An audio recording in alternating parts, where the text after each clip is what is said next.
Hi all Bigg Boss ரசிகர்களே and follow subscribe பண்ணிட்டு இருக்க நல்லங்களே. இந்த ரம்யா ஜோ பண்ற வேலை இருக்கு பாருங்க. வெளியில இருக்கவங்க எல்லாருக்குமே தெரியும் வெளியில போக வேண்டிய டிக்கெட் உள்ள உட்காந்துட்டு இருக்கு. அது மாதிரி நிறைய டிக்கெட் இருக்கு. ஆனாலே அது மஸ்ட் வெளில போக வேண்டியது ரம்யா தான். ஏன்னா வந்ததுல இருந்து டீலக்ஸ் ஹவுஸ்ல எல்லா ஃபெசிலிட்டிஸோட சாப்பிடுறது எல்லாத்தையும் வாங்கி சாப்பிட்டுட்டு நிறைய சாப்பாடு விஷயத்துல வந்து ஒளிச்சு சாப்பிடுறது, மத்தவங்க பங்க சாப்பிடுறது இதெல்லாம் பண்ணிருக்கு. வேலைன்னு பாத்தீங்கன்னா டீலக்ஸ் ஹவுஸ்ல 3 மாசம் டோட்டலா ஓகே. ஃபர்ஸ்ட் டீலக்ஸ் வேலையை செய்யல.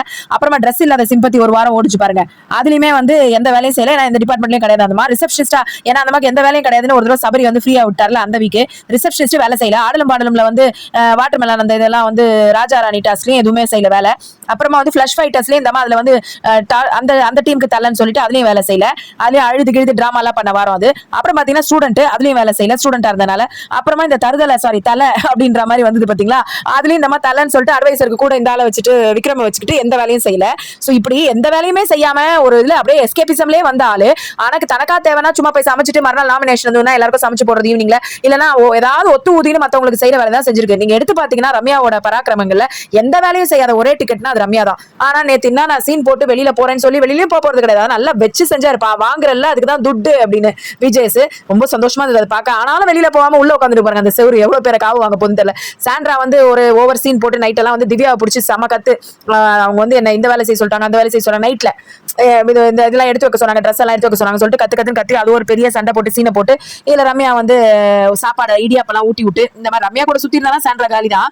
அப்புறமா வந்து காலையில பாத்தீங்கன்னா அரோராக்கும் அமித்துக்கும் ஒரு பெரிய சண்டை. இந்த அமித் வேற கொஞ்சம் ஜோக்கர் மாதிரி பண்ணிக்கிட்டு சரியா எதையும் புரிஞ்சுக்காம அவர் வந்து டாக்ஸிக் ஃப்ரீ பர்சன். ஆனா இவங்களோட வாழும்போது டாக்ஸினால வாழணுன்றதும் தெரியல.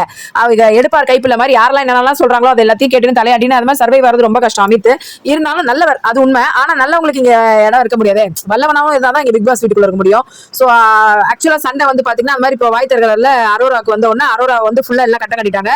அப்புறமா உள்ள போய் கன்ஃபெஷன் ரூம்ல அழுது நான் வெளியில போறேன்னு சொல்லி அப்புறமா அவர் வந்து கவுன்சிலிங் கொடுத்து பிக் பாஸ் அதுக்கப்புறம் வெளியில ப்ராப்பரா வந்ததுக்கு அப்புறம் கமருதீன் ஃபுல்லா உட்கார வச்சு உண்மையா பார்க்க போனா நல்ல நீரோடை மாதிரி நல்ல ஃப்ரெண்ட்ஷிப் இருக்குங்க. அரோராக்கும் 24/7 இன்னைக்கு பார்த்தவங்க எல்லாருக்கும் கிளியரா ஒரு கிளாரிட்டி கிடைச்சிருக்கும். அரோராக்கும் கமருதீனுக்கும் அந்த வினோத்துக்கும் நடுவில் ரொம்ப அழகான ஒரு ஃப்ரெண்ட்ஷிப். அது வெளியிலே ரசிக்கப்பட்டுச்சு.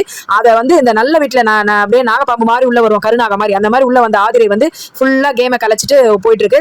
ஸோ இப்படியாக எல்லாருமே எல்லாரை பத்தி பின்னாடி பேசிட்டு இருக்காங்க. நான் நிறைய வந்து பார்வதி அரோராவை பத்தி நிறைய ட்விஸ்ட் பண்ணி பேசுறதும், கமருதீன் வந்து ஆதிரை பத்தி உண்மையை பேசுறதும், அதே மாதிரி சாண்ட்ரா வந்து இவங்களை பத்தி அரோரா பத்தி பேசுறதும், அமித் அரோரா பத்தி பேசுறதுமா, கனி வந்து எல்லாத்தையும் பத்தி சுபிக்ஷாவும் கனியும் வந்து காசிப் பண்றதும், சுபிக்ஷாக்கு எல்லாரும் என்ன நடக்குதுன்ற காதை தீட்டி வச்சு கேட்கறதும், இது மாதிரி இப்படியே போயிட்டு இருக்கு. எல்லாரும் பின்னாடி பேசிட்டே இருக்காங்க. சோ என்ன நடக்குதுன்னு பாப்போம். கேப்டன்சி டாஸ்க்ல விக்ரம் தான் வின் ஆயிருக்காரு. இதுவரையும் பிக் பாஸ்ல இல்லாத அளவுக்கு ப்ரொவிஷன்ஸ் எல்லா லக்ஸரி ஐட்டம்ஸ் எல்லாம் கொடுக்குறாங்க. அதுவும் என்ன கதைன்னு தெரியல. நம்ம சேனல் கொஞ்சம் சப்ஸ்கிரைப் பண்ணி சப்போர்ட் பண்ணுங்க. இன்னும் நிறைய லைவ் சேனல் விஷயங்கள் போடுறதுக்கு ஹெல்ப்ஃபுல்லா இருக்கும். அதே மாதிரி இது வரைக்கும் சப்போர்ட் பண்ணி ஆதரவு பண்ண எல்லாருக்குமே நன்றிகள் பல.